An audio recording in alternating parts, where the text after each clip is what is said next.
Jason didn't sleep that night. He paced his apartment, lit only by a flickering desk lamp and his open laptop screen. The cafe's security feed, the labor logs, the legal documents Mercer buried in NDAs. But none of it mattered if Ren was gone. No message, no social media activity, no shift updates, just silence. At 7:04 a.m., Jason walked into the cafe. Brent was already there, smirking like nothing had happened. "You look tired, Jason," he said. "Rough night." Jason stared at him. "Where's Ren?" Brent raised a brow. "Didn't show? Probably found a job that doesn't require actual work." Jason clenched his fists under the counter. Not yet, but he couldn't react. That's when he saw it. Her notebook, Ren's notebook, on the top shelf behind the espresso machine. Half tucked, almost like she left it in a hurry. Jason waited until Brent stepped out for his usual fake smoke break, then reached up, grabbed the notebook, and slid it into his coat. Back in his apartment, he opened it. Inside, a timeline of every shady practice Brent had pulled. Fake schedules, edited pay stubs, tip theft, staff manipulation. Ren had even logged Jason's arrival and suspected identity. Said something weird this morning. Whistleblowers disappear fast. Thinking of backing up my notes. Might leave this copy in case anything happens. Jason equals possible plant or investigator. Watching closely, but not hostile. Then a final entry. Brent knows I've been talking to others. Jason sat back. This wasn't a coincidence. Ren had known something was coming. And now, Jason was sure. Brent didn't just scare her. He moved her. Quietly. The next morning, Jason made a decision. He pulled out his phone, opened the encrypted app he swore he'd never touch again. Typed 4 words. Urgent. Contact Mercer oversight. 10 minutes later, a voice responded. This line is monitored. Confirm name. Jason didn't hesitate. Jason Langford. Board air. Internal whistle protocol. Silence. Then, proceed. Jason sent everything. Ren's notebook. The cafe schedules. The off-the-book policy docs. And the sealed file proving Brent was part of a covert employee suppression program within Mercer. It was a nuke, and Jason had just pushed the button. Hours later, the cafe was quieter than usual. Brent moved slower. He was getting calls. His face pale, his hands twitchy. Jason watched from behind the register. At 2:16 p.m., a black car pulled up outside. 2 people stepped out. Not police, not HR, corporate enforcement. Mercer's own. Jason stayed still. Brent was called to the back. 10 minutes passed. 15. Then Brent stormed out of the cafe. No jacket. No goodbye. Just gone. Jason texted the number back. Where's Ren? The reply came fast. Location unknown. But you've triggered a Tier 2 ethics inquiry. Internal ops are moving. She may be in protective hold. Or worse, blacklist transfer. Jason's pulse spiked. He had one move left. Expose the whole thing, publicly. But to do that, he'd need Ren's voice. And she was still missing.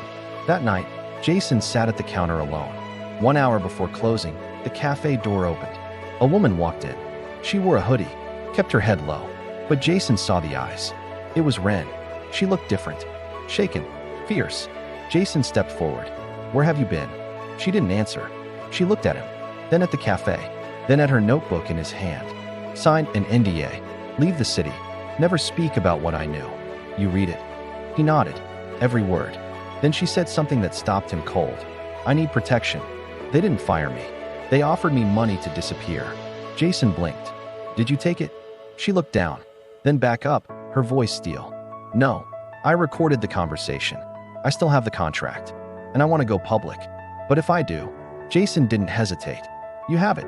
But as he said it, the cafe lights flickered. The power surged. And a black SUV pulled up across the street. Again. This time, Ren turned pale. That's not Mercer. That's something else. Jason grabbed her hand. Then we move. Now, the SUV didn't move. Just idled across the street, black windows watching. Ren's grip on Jason's arm tightened. That's not Mercer. Their vehicles aren't tinted like that. And they don't wait. Jason knew she was right. Mercer's internal compliance teams were sharp, clinical, fast. Jason took a hard left, then 3 quick rights, then pulled into a locked garage under an old apartment building in the Lower East Side. But this was slow, intimidating, predatory. Come with me, he said. They slipped through the rear hallway, past the storeroom, out the emergency exit that led to a side alley. Jason's bike was parked there, silent, matte black, no plates. Get on. Ren didn't ask questions. They rode fast, through the back streets of the city, past closed shops and blinking neon. Inside, an elevator door waited behind a steel gate. Jason typed in a 6-digit code. "What is this place?" Ren asked, breath still shaking. Jason turned to her. "The only place Mercer doesn't monitor." The doors opened.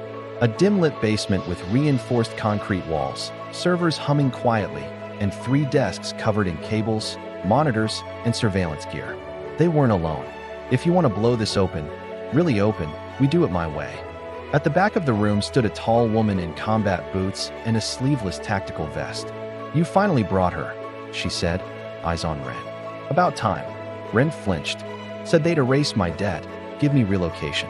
All I had to do was disappear." "Who are you?" Jason stepped forward. "Ren, this is Quinn. She used to run counterintel for Mercer, until she uncovered what we're now fighting." Quinn nodded once. "I walked out 5 years ago. Been off-grid since. I've helped 6 whistleblowers survive the fallout." Ren's voice cracked. A digital map appeared on the screen, pinpoints across the country, labeled Brent nodes. They're trained to push limits, suppress complaints, and flag potential threats. "They offered me money, Quinn, $500,000. Quinn walked over, dropped a black folder on the table. Inside, photos of other former employees. Each marked, redacted. Each face, missing. Profiles gone. No digital presence. No paper trail. "They call it the silent transfer," Quinn said. "But you don't take the money? You vanish anyway. Only slower. Dirtier." Jason paced the room. "We exposed the machine, not just one cog. So what's the plan?" Quinn clicked a remote. "If we cut off one head, the others panic." Brent isn't just a bad manager. He's part of a system. Every Mercer cafe has one like him. She zoomed in. Mercer's cleanup crew for when things get too loud. They don't fire people. They erase them. And they're protected by Mercer's off-books compliance network. Black vans. Black suits. No rules. Ren stepped back, shocked. "So you're saying there are more like me?" "Dozens," Quinn confirmed. "Some tried to speak. Some disappeared." She pointed at Ren. "You recorded the offer. That's our opening. We drop the footage. But we do it with force, data, dates, testimonies." Jason looked at the screen. "Then we go after Brent next. Publicly." Quinn hesitated. "That SUV today? That wasn't Mercer. That was Parallax." Jason froze. Ren blinked. "What's Parallax?" "A shadow contractor." "Jason, did you leave any devices active?" The room went silent. Was Brent, hidden under the pastry fridge. It was supposed to upload if tampered with. Ren whispered, "So they're after me?" Jason stepped between her and the screen. "Then they'll have to go through me." Quinn didn't look convinced. "If they decode that drive before we drop the story, our only evidence is gone." "Jason, they don't just go through people. They ruin them. They find pressure points, family, history, past regrets. They exploit everything." Jason's jaw clenched. He knew what that meant. His father, his trust fund, his past with Mercer. Suddenly, the servers sparked an alert. "Ping from the cafe's network," Quinn said. Jason shook his head. "Wait," Ren said. "I had a backup flash drive." Jason's face went pale. "Then someone's trying to access it right now." Quinn tapped keys. The screen shifted. A live feed from the cafe. The entire staff had been cleared out. Lights off. But 2 masked figures were inside. One of them. The other? Tall. Suit. Unmarked briefcase. Parallax. They were holding Ren's flash drive in gloved hands. "They're going to scrub the data," Quinn said.